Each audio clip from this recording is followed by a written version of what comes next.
नमस्कार मित्रांनो, स्वागत आहे तुमचं फिरत्या गोष्टीमध्ये।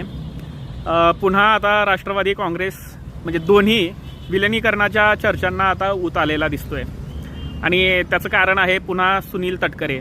ज्या वेळेला अजितदादांचा अपघाती निधन झालं त्यावेळेला काहीतरी एक 10-12 दिवस, काहीतरी 10-12 का 15 दिवसानंतरच सुनील तटकरेंचा इंटरव्ह्यू झाला होता मीडियासमोर आणि त्या मीडिया इंटरव्ह्यूमध्ये सुनील तटकरे यांनी म्हटलं होतं की बाबा विलिनीकरणाच्या चर्चेबद्दल त्यांना काहीच माहीत नाही, तशी काही चर्चा झालीच नव्हती असं त्यांचं म्हणणं होतं।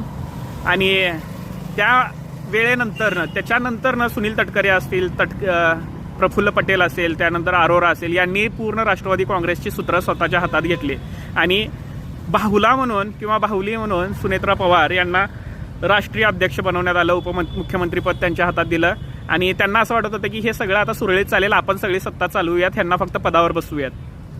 पण नंतरनं ज्या घटना घडल्या राष्ट्रवादी काँग्रेसच्या, म्हणजे आतील लोक जे आहेत, म्हणजे आतील आमदार असतील, त्यांचा विद्रोह सुरू झाला किंवा त्यांच्या एकमेकांबद्दलच्या गप्पा सुरू झाल्या आणि आतमधूनच दादाप्रेमी जे आहेत ते अशांत व्हायला होताना दिसले आणि त्या अशांततेनंतरनं जे राष्ट्रवादीमध्ये घडलं ते आश्चर्यकारक आहे।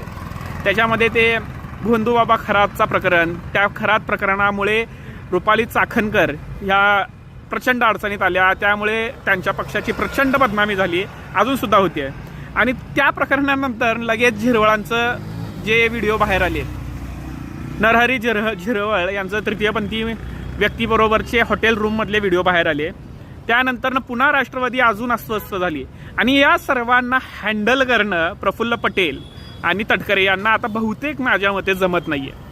आणि त्यामुळेच आता त्यांनी कालचा इंटरव्ह्यू त्यांचा दिलेला आहे, ते म्हणजे 31 मार्चला।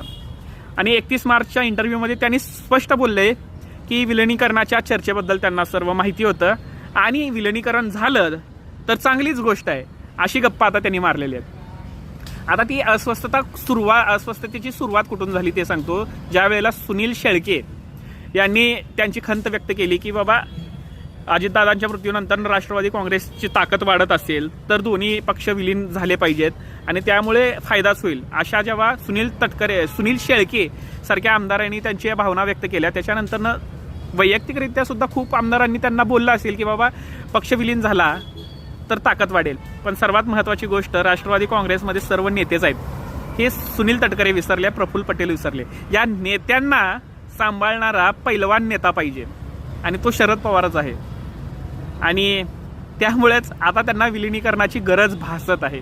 तुम्हाला काय वाटतंय?